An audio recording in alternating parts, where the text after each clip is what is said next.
All right, what is up, everybody? Welcome back to the Coach's Quarters. I took a week off, but I am back. I am your host, Jacob Meadows, aka Mr. Showtime, and I am here to bring you another week of the Coach's Quarters. Now, before we kick off, I just want to thank everybody that reached out and bought a shirt or multiple shirts to support the podcast. All of the proceeds from that are going into paying my editor and offsetting some of these equipment costs that I am absorbing, especially now that I'm looking at upgrading some of my equipment. So I really appreciate all of the feedback and all of the support and everybody that was willing to spend a little cash on the podcast, because we need every penny. Every penny counts. Living is expensive, and I really appreciate y'all helping offset some of these costs that I incur for this, because this is not a profitable business yet. And it won't be until at least midway through 2024, if I'm even remotely lucky. So thank you guys for that. I appreciate each and every one of y'all. And one little side note, something cool that came up today. The Coach's Quarters is officially an international show. I don't know why and I don't know how, but it is super cool. We are pulling downloads from Brazil. So shout out to my favorite South American country, Brazil, for holding it down for the international show that is TCQ now. And without any further ado, let's go ahead and jump right into the nitty-gritty content of what we're going to talk about this week. After a couple of pretty crazy weeks of flashy NFL football, we did kind of see a return to form per se.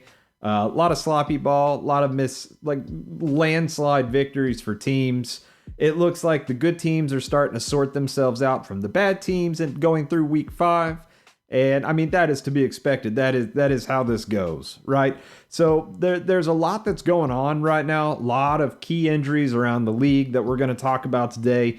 A lot of teams that are playing at an incredible level. A lot of teams that are playing at a less than stellar level. And a lot of teams that have vastly improved over what they have been in the past. So it's shaping up to be a really cool season. I do think that this is going to end up being one of the better seasons in recent history. I've said it before on the show, and I'm going to double down on that.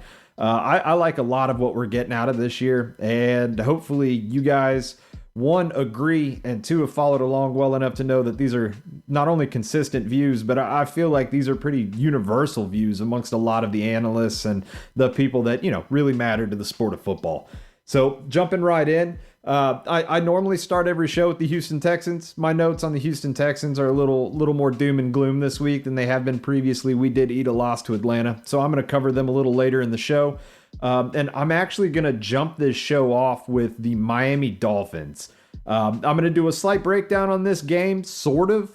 But I'm really just going to talk about these teams because Miami has been amazing. Miami, through 5 games this year, Miami has the most prolific offense that the NFL has ever seen, and they look every freaking bit of it. Devon Achane is a monster. I'm going to go ahead and mention him first because despite arguing with my buddy and future co-host, Joey McGinnis, about him being the offensive rookie of the year, in all actuality, Devon Achane should really be in consideration for first place for offensive rookie of the year.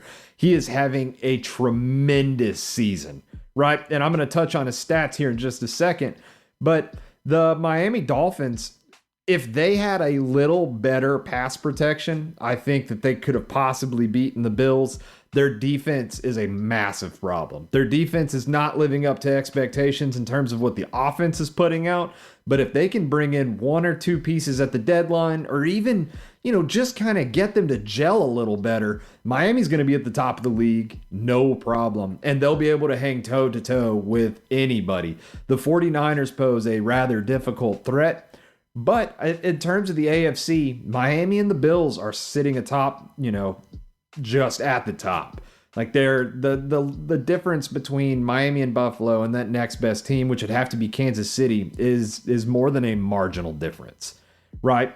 So just to kind of read off some of the things that Miami is doing right now, and these stats are coming straight from Fox Sports. I'm pulling these straight off the internet, but Tua Tagovailoa is leading the league in passing yards with 1,614 through 5 games. Raheem Mostert is leading the league in rushing touchdowns with 7.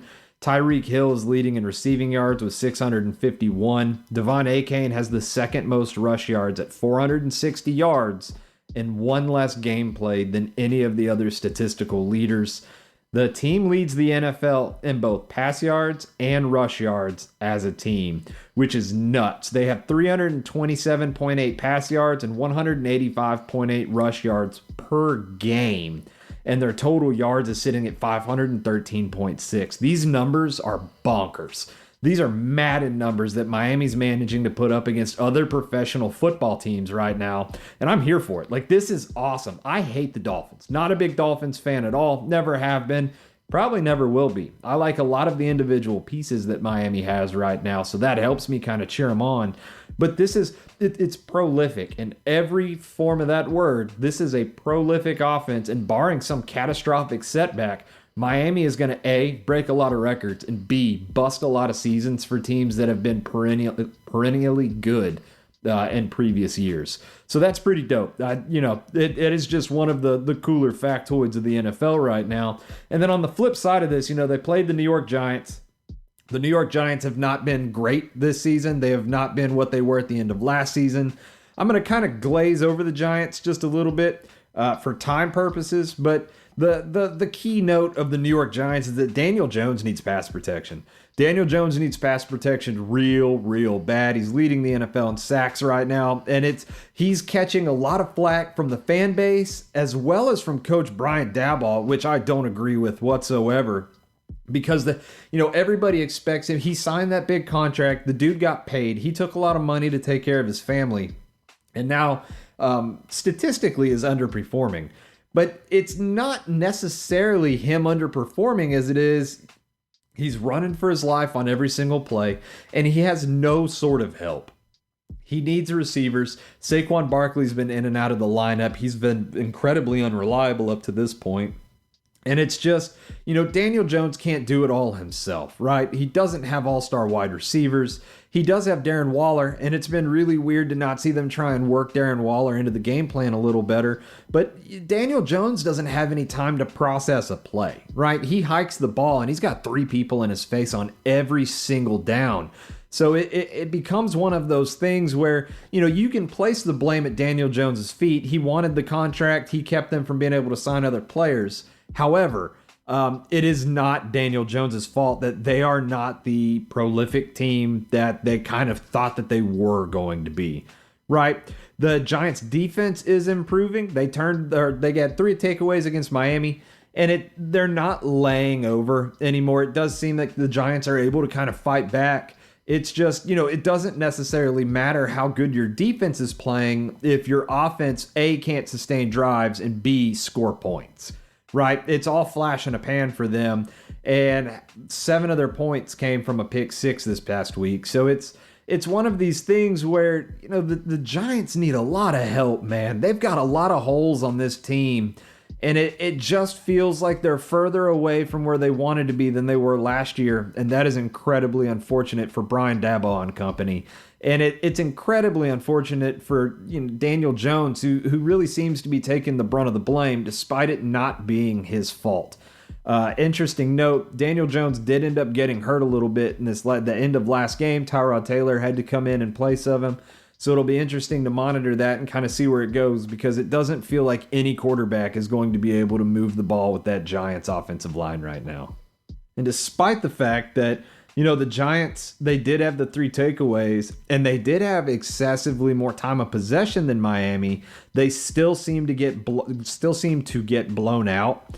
So it's gonna be interesting to see what kind of adjustments the Giants are capable of making because of the personnel that they have. I don't know if they're going to be able to change enough to make things matter. They are going to have to trade for some offensive linemen at the deadline, or they're going to have to make a play in some form or fashion to get Daniel Jones in that run game more protection. Wayne Gallman is a good running back. Saquon Barkley is a good running back. There is no excuse for the Giants to be this abysmal on offense in every metric outside of the offensive line is just not doing their jobs. And, Evan Neal got criticized pretty heavily. Brian Daboll ended up having to say something to him because he came and he kind of shot out at the fans. And it's one of those things where Evan Neal is a big part of the problem. And right now, the offensive line doesn't really get to pick and choose where the blame goes because, in all reality, the offensive line is who's to blame right now. And if they would play a little better, the Giants could possibly contend for at least the NFC South. Mirroring teams that are, playing at a prolific level, how about the Detroit Lions? The Lions are playing at a level that I haven't seen virtually my whole life. Back in the day, you had Matt Stafford and Megatron, and Detroit had some really, really good games. But this Dan Campbell-led Detroit Lions team feels so much different than anything that we have seen the last decade or beyond. And it is crazy what they have been able to do so far this season. Just reading some notes here, again, all off of foxsports.com. But Jared Goff is the highest PFF graded quarterback through the first 5 weeks. Aiden Hutchinson is the only player on this Detroit team that is graded higher. Right? Those are nuts. Right? I didn't like Jared Goff in LA. I didn't think that he was all that in a bag of crackers. I thought that his contract was a bit over the top.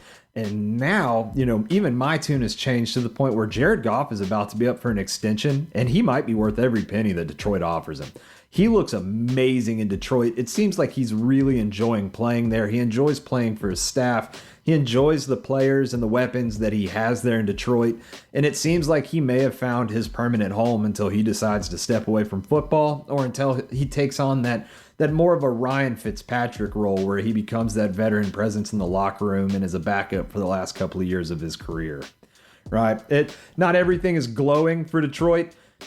Emmanuel Mosley ended up tearing his right ACL in his first game back since tearing his left ACL last year. T's and P's out to Emmanuel Mosley. I really liked him in San Francisco. He's one of those guys that I always trade for on Madden just because he's a good dude, right? He's a good football player. He's an incredible football player. And losing both him and CJ Gardner-Johnson is going to be a hit to this Detroit secondary. But quite frankly, I know Carolina scored a couple of points there on the back end of that game, but Detroit's defense is ridiculous right now. And if there were any year that Detroit could bounce back from losing their two best starters in the defensive secondary, this would be the year for it. The Lions are the NFC North leaders right now. That's cool. Again, I'm in a bandwagon for the Lions. I've been a bandwagon fan for the Lions since Matt Stafford got drafted, but I'm a little bit harder of one this year. It's really hard to cheer against the Lions, especially with all the adversity that they have coming in. They have all these injuries, and there's just so many little nitpicky issues with the Lions, and the fact that they're able to overcome those week in and week out has been super awesome to watch. And the fact that they're leading the NFC North, because Aaron Rodgers is gone, but the fact that they're leading the North speaks volumes for how good of a job Dan Campbell has done turning that franchise around up to this point. You have things like David Montgomery left the Bears last season, came to the Lions. He is all the way back. He had that hammy injury, that soft tissue injury for a couple of weeks. And his output for the last 2 weeks has been nuts. He is a fantasy gem, and if he is available in your fantasy league, grab him. David Montgomery is a stud. He was a stud in Chicago, and he is all the way back. David Montgomery has 88 carries, 371 yards, and 6 touchdowns with only 1 lost fumble. And it has been an incredible year so far for him through 5 weeks, despite missing the 2 weeks with the soft tissue. Rookie Sam Laporta has been exceptional this season. He's got 25 catches on 31 targets, 3 touchdowns, and 289 total yards. He's one of the tight end leaders in the NFL right now, and he is just playing at an insane level with Jared Goff. The chemistry between the two is nuts, and it just seems like that is working incredibly well for the Lions offense in ways that at least I didn't expect to see, right? They're 4-1 at home, or the Lions are 4-1 total. They're 2-1 at home. One of the big notes for Detroit is long-term speaking. Will they be able to overcome losing CJ Gardner-Johnson and Emmanuel Mosley And is there something, are we going to see maybe a big time trade here in the offseason, or not in the offseason, but right before the deadline, right? Like trade deadline's coming up. Could we possibly see them reach out to Denver for Patrick Surtain? It looks like Denver might fire sell. That team's a dumpster fire, and they're going to have to do something to start rebuilding for the future. So overhauling draft picks and selling off some of their players that are about to be up for a big contract would definitely be in the cards. And Patrick Surtain would be a clear-cut, easy plug-and-play option for Detroit to allow them to continue this, what could be a potential Super Bowl run this year. Meanwhile, on the flip side of the Lions, they played the Carolina Panthers, and the Panthers are really going through it right now, right? Like Carolina right now is proving why football is a team sport and not a sport that's all about me, right? Bryce Young needs help. He has been banged up this season. He has no weapons. Carolina had to trade DJ Moore to Chicago in order to secure Bryce Young in the first place, and it shows. He just does not have the supporting cast around him to help, and he is having a terrible rookie year. He is going through the motions, and it feels like he's taking away something. He's taking something out of this, right? Like he's gaining the experience. He's seeing adversity at the NFL level. And he's getting a feel for, the speed of the NFL while not having, some of what other people have. But it just feels like some of his help should be more helpful, right? Miles Sanders has already ceded a lot of carries to Chuba Hubbard. Chuba Hubbard had more carries in this game than Miles Sanders did. They brought Miles Sanders in to be that clear-cut RB1. So it's interesting because Miles Sanders has not played up to what Carolina really was hoping that he would play up to this season. And that has not helped Bryce Young at all. They can't really get a run game going, at least not consistently. And it just feels like this is one of those things where, maybe the other teams can stack the box against the run because they're not worried about Bryce Young being able to beat them through the air. I love DJ Chark.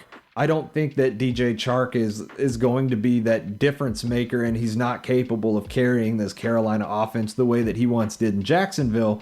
So it begs to question, the big thing for Carolina is, will we see a trade? And I hate to bring up Denver again, and it's more or less because I'm not a Sean Payton fan. I've said that on previous shows, but it makes sense for Denver to kind of fire sell their team. There were trade talks last season about moving Jerry Jeudy, and Jerry Jeudy would be an easy plug-and-play option for Carolina that would give them a clear-cut number one. It would open DJ Chark, as wide receiver 2. They've got the young guys, the rookies behind him.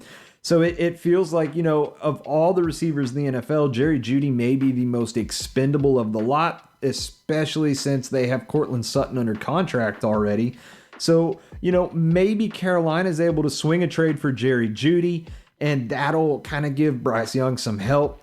And beyond him, their interior offensive line has looked pretty bad this season. So, maybe at the deadline, you see Carolina swing for some guards, maybe a guard, maybe 2 guards, maybe even a center, somebody that they can kick into the guard position to play out of position that would give them that swing guard ability that they're really lacking right now, and open this offense up, considering this entire offense is predicated on being able to get out of the pocket and have speed in your plays. They get the ball out quick, move the ball around, and that is not what they're capable of right now. So potentially swinging for a guard or a wide receiver, maybe Jerry Jeudy from Denver, would help the Carolina offense really get going. And, per PFF, the Carolina Panthers are 23rd in points scored and 28th in points allowed. Shaq Lawson's banged up. Frankie Louvu's coming towards the end of his contract. Both of them are the key linebackers for Carolina. We could see Carolina swing on maybe some linebackers, maybe one more edge rusher. I don't see them trading for an edge. The price tag is going to be too high. And their interior D-line looks pretty good. But, maybe we could see Carolina swing for a linebacker at the deadline. That'll help this defense a little bit. But at the end of the day, I do believe that boosting the offense is going to be the biggest help for the defense, right? Carolina's not able to sustain drives right now. They're not good at scoring points. And if you give Bryce Young the opportunity to score, that'll take a little bit of the pressure off the defensive back end. And maybe we'll see a more complete Carolina team moving forward. Now, for 2 games of doom and gloom, just a little bit. Like I said, I am going to cover Houston and Atlanta. They're going to be the last actual game that I cover with the stats and what have you before I jump into some miscellaneous notes around the NFL that are just kind of eye-catching to me, I believe. And this one's going to go all the way over the pond into London. We are going to talk about the Jacksonville Jaguars versus the Buffalo Bills. Before I really start, shout out the AFC South. Way to go, Jacksonville, for being 2-0 in London this season already. But Buffalo is going through it right now. Kind of like what I said with Carolina, but with a lot more injuries. Buffalo has lost a lot of stars on the defensive side of the field.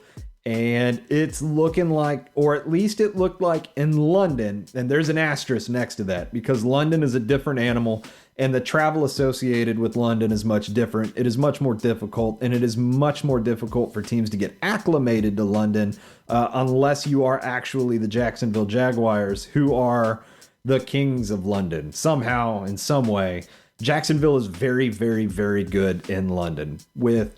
And a really neat little tidbit, there was a lot of blue in the stands in London. The Bills seem to have a really large following over there, which is just kind of a cool little factoid because it's not something that I expected. Because again, Jacksonville's the king of London. They have more wins in London than any other NFL team since we started sending teams over there. And it's just kind of interesting to have seen all of the Buffalo blue in the stands. However, so the defensive injuries are stacking up for Buffalo, right? Trey White tore his Achilles last week. Matt Milano broke his leg this week. Taquan Jones tore his pec this week. Greg Rousseau didn't even play because of a foot injury. You have Micah Hyde and Jordan Poyer, who have both missed time and who are both already banged up 5 weeks into the NFL, or 5 weeks into the season. And there are a couple more nitpicky ones, but those are the big ones. That's 2 starting safeties, a starting edge, their most consistent interior defensive lineman, Matt Milano, who is the league's best through 5 weeks of the NFL. Matt Milano has been one of the more consistent defensive players in the league overall, and Trey White is their number 1 cornerback. So you're looking at a defense that is radically different than what it was in the preseason, in the offseason, or coming into week 1 of the regular season. And it just looks like that really started to stack up against Buffalo, despite the fact that they did not lose all that bad. I mean, it could have been much, much worse. Again, these are very, very significant injuries to significant positions. And this game was lost 25-20 Jacksonville. So as much as I'm hampering on the fact that there's a lot of adversity going on for Buffalo and, it's a steep hill ahead, I do attribute most of this loss to them flying out to London and not the defensive injuries. They're just worth noting because in the long run, all of these season-ending injuries are going to really cripple Buffalo's chances at making a run at the end of the season. Their offense is still a juggernaut. Stephon Diggs, Josh Allen, and Gabe Davis are legit. They are all very, very good at what they do, and they're putting up the stats to defend that. There are a few small issues with the offense, namely James Cook.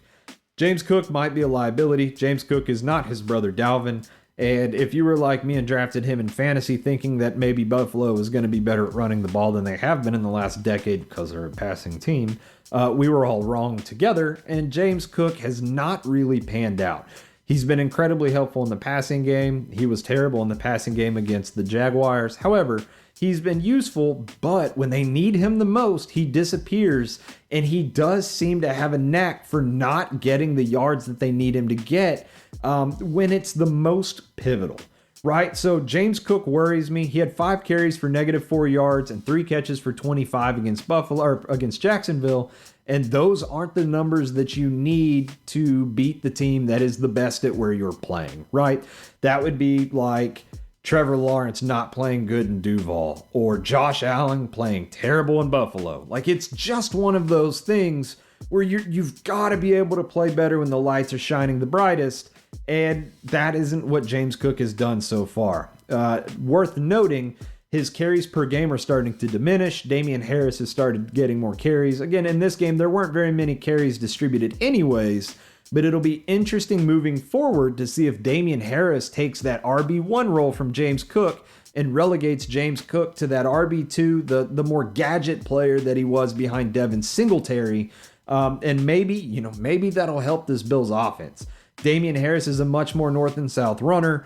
James Cook likes to move a little bit. So if they were to be able to use Damian Harris as the plug running back and then use James Cook more in the passing game and on more of the gadget plays, maybe that'll open up more for the Buffalo offense.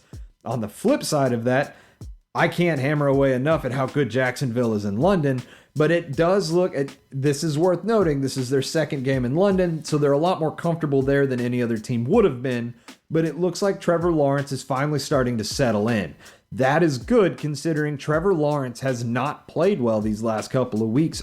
All or most of Jacksonville's losses this season can be attributed to Trevor Lawrence not playing well and not a mixture of other things, right? Their defense has been pretty consistently average, which isn't a bad thing. That is not a slight on them whatsoever. They could use a bit more pressure out of their defensive line, right? Just like against the Texans, they registered 0 sacks in this game, and at 2 of the last 3 games, they have 0 sacks and minimal pressures. So their D-line could play a little better, but overall, their defense is playing rather well. And then in this game specifically, Etienne got moving. Travis Etienne is a beast. He's having an incredible year, and he was definitely able to keep it going this year. He was able to kind of have his breakout game, quote unquote, as people call it. However, I do think that he's going to end up having more good games like this. But Travis Etienne was a monster against Buffalo and really was the final nail in the coffin for Jacksonville's dub here. Outside of Travis Etienne, Christian Kirk is finally heating up. They gave him that massive contract to be the wide receiver 1, was it a year or 2 ago. He's not necessarily a wide receiver 1, which is why they ended up bringing in Calvin Ridley, and both of them kind of blew up this game. Again, Christian Kirk is heating up. He started off a little slow and has been magnificent the last 2 or 3 weeks. Calvin Ridley, on the other hand, has kind of underperformed up to this point, and at least in my opinion, all the way until the Buffalo game where he had 7 catches for 122 yards. And that bodes well for Jacksonville. If Calvin Ridley starts firing on all cylinders, it is going to be great for Jacksonville because Calvin Ridley is a fantastic receiver. So that is something that they really want to see, something the fans really want to see, something Shad Khan really wants to see. And if you're a consumer of Jacksonville football, it is a very positive sign in the right direction. Outside of them, Evan Ingram was worth every penny that Jacksonville paid him in the offseason. The dude has 29 catches on 37 targets for 260 yards. He hasn't found the end zone, but he is a top 5 for tight ends right now in the entire NFL. It's really looking like the investment in Evan Ingram was worth every penny. Finally, Houston versus the Atlanta Falcons. And I know this is part of the doom and gloom side of things that I called it. It's not all negatives. Houston lost. That is really the only negative that you're going to get out of this. I am incredibly proud of the Texans. I love everything that they're doing. I do wish that we were a little more aggressive on third downs, but that is neither here nor there because we hung with Atlanta, and Atlanta has a very underrated defense, which I'm going to talk about here in a minute. So I liked a lot of what we saw. There is just a couple of side notes that I think could be improved, and with a rookie offensive coordinator, a rookie quarterback, and the miscellaneous pieces that we have around them, this is to be expected. There are going to be bumps along the road. The Houston Texans are not winning the Super Bowl this year. So doom and gloom, take with a grain of salt with this one, because I am very happy with where the Texans are headed, right? Stroud is 3rd in the NFL right now for yards thrown and has a 98.4 QBR through 5 games. The yards that he has thrown is 1,461, which is phenomenal by a rookie quarterback through 5 games. He just broke the pass attempts with no interception record in the NFL, and that's still climbing, still hasn't thrown a pick.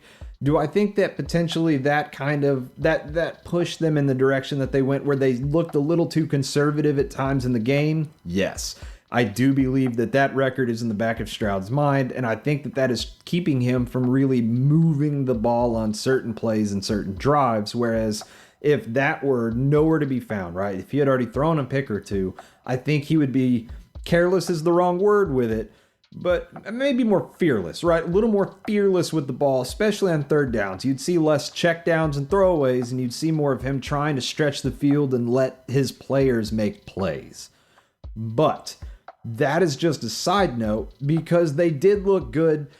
Houston was in this game until the very end. We did not score a lot of touchdowns. We had just the one to Dalton Schultz, but the offense didn't look bad as a whole. The run game really needs to get going. And that's probably the biggest factor in the way the passing game is working, because we don't have a run game to open up play action. We don't have a run game to open up bootlegs or trick plays. We just have a Peyton Manning style stand in the pocket and throw the ball offense, and we have an abysmal run game. And that's not to take away from Dameon Pierce, who I texted a buku of people this weekend. Hey, Dameon Pierce is a monster. He is so good at football.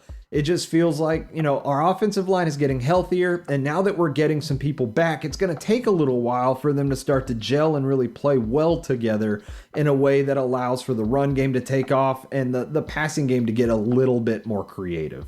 We got Laramie Tunsil and Titus Howard both back this week. Howard's playing out of position. They slotted him in at left guard, let Josh Hart play at right tackle. And we ran a lot to the right side in the first half of the game, and I didn't necessarily understand why we did that outside of just blatant misdirection. But it does seem to be that, they looked a little better. They did look like deer in headlights for a lot of the game. And I think that's going to come down to the fact that Howard hasn't played at all this regular season, and Laramie Tunsil's played very sparingly. So it's going to be something that it's really going to take time to flesh out this offensive line and what they're truly going to be capable of doing. Right. The defense looked good all game until the very last drive when they were obviously exhausted. The swarm mantra that I played with in high school and that D'Amico Ryans has brought to this Houston Texans defense works. It looks good. The third down efficiency is good. We're 7th overall in the league. It just wasn't necessarily present versus Atlanta. Atlanta looked pretty good against us. Desmond Ridder looked pretty good against us. Bijan Robinson, although did not have very many yards, looked pretty good against us. So it's just one of these things. We didn't register a single sack versus Atlanta. We had some hurries. We had some quarterback hits. The defense was tired, and they were on their heels for a lot of the game because the Texans just choked a lot on third down. We didn't see that efficiency that we've seen all this season, and we didn't see the aggressive plays that have won us the last two games prior to the Atlanta game. So it was just one of those things where it felt like the defense was kind of in a corner for most of the game, and that it didn't do anybody any good. Will Anderson was everywhere during the game. He's going to be a bright spot what seems like every single game that Houston is in, even if they're not actually in the game. It seems like he might be a couple of big plays away from being in strong contention for the Defensive Rookie of the Year, which he would have to take from Henry 2020, who was a 5th-round pick for us, and he's been a masterpiece so far through 5 weeks. He's leading the team in tackles, and he seems to have cemented himself as a leader on this defense next side of Denzel Perryman, and it's good to see. It is really nice to see a young linebacker come in, look like he's having fun, make some plays, and really make an impact for this defense in ways that, Christian Kirksey was good last year, but I think Henry 2020 has been a really perfect replacement for Christian Kirksey, and now it's starting to make more sense while we were able to cut him. One last note on the Texans, and I don't have any stats to back this up, but Jalen Petrie is he's a difference maker and is an absolute beast on the field, and our defense is significantly better every time he takes a snap on defense. On the flip side of this game, I've already said some of this, but Desmond Ridder looked really good. He looks calm and collected all the time. And I think that at least later on in his career, or maybe later on this season at least, that's really going to be the defining factor for Desmond Ridder. I have not been a believer in Desmond Ridder this year. He has been not good, to say the least, through the first 5 games of the year. And it does feel like a better quarterback would have Atlanta with a much better record right now. But he looked good against Houston. It looked like he was able to really settle in and get comfortable, it seems like. And that's good for Atlanta, right? I'm a Houston homer, but Atlanta did look good. And it looked like they did a lot of things right that are going to help them future-wise propel them into what is a pretty uncompetitive division. And they could make a run for the NFC South, which is going to be interesting. Jonnu Smith and Kyle Pitts are going to be incredibly hard for defenses to keep up with moving forward. Jonnu Smith slashed the Texans this game, And Kyle Pitts, if he can really get some things going, Kyle Pitts is an incredible athlete. So you're looking at two tight ends that could change the game, kind of like think of a Rob Gronkowski and Aaron Hernandez pairing, right? Like if you have two tight ends that are such athletic freaks that can also block when need be, that is an incredible weapon to have for your offense. Pair that with Bijan Robinson and Drake London, and Atlanta has all the pieces to have a very good offense.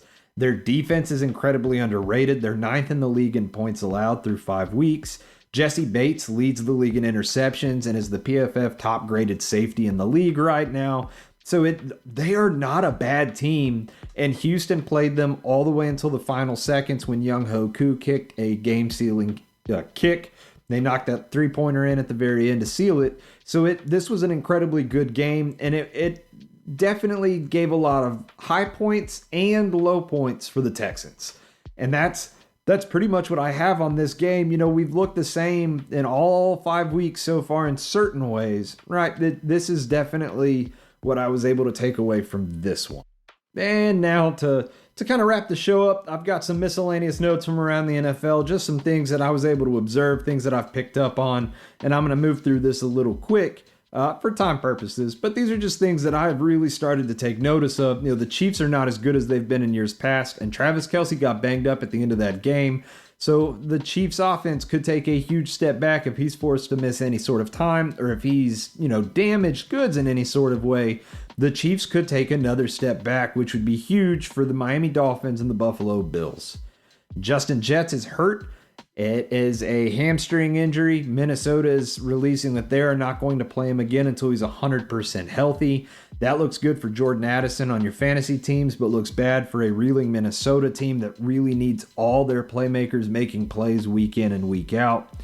Chicago released that they are looking for a defensive scouting analyst to help with the defensive scouting for games, while Justin Fields and DJ Moore are playing at an all-time high and have been the best quarterback and wide receiver duo in the NFL for the last 2 weeks running.